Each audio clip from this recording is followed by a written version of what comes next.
Sono le 11:50 e mancano solo 10 minuti alla scadenza dei termini per la presentazione delle liste anche qui a Rossano Veneto. Una corsa contro il tempo, lo vedete, per il candidato sindaco Davide Berton. 11:54 sul photo finish. Sì, sul photo finish, però sono momenti delicati e noi le cose le vogliamo fare bene. C'è mancato davvero poco, ma alla fine sono 2 le liste depositate a Rossano Veneto.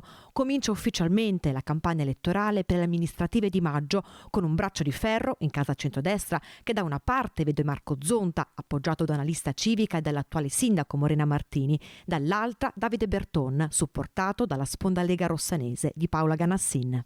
Vogliamo che Rossano sia costruito da chi sta ancora pensando a costruire una famiglia o l'ha appena costruita, perché la Rossano di domani sia progettata per la generazione di domani, quindi genitorialità, infanzia, ma anche anziani. Abbiamo bisogno di riallacciare il rapporto con i nostri anziani che ad oggi non hanno più un centro anziani dove ritrovarsi.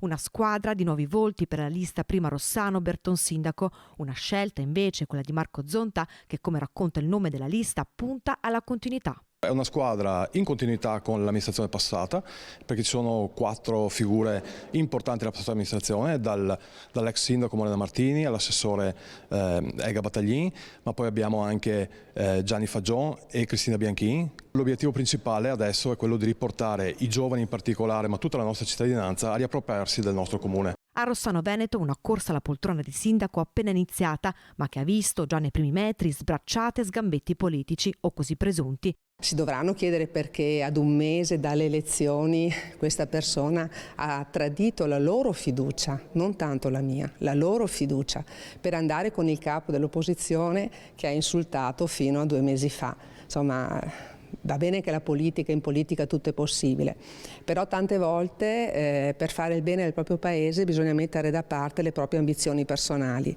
e non tutti hanno la maturità politica per farlo.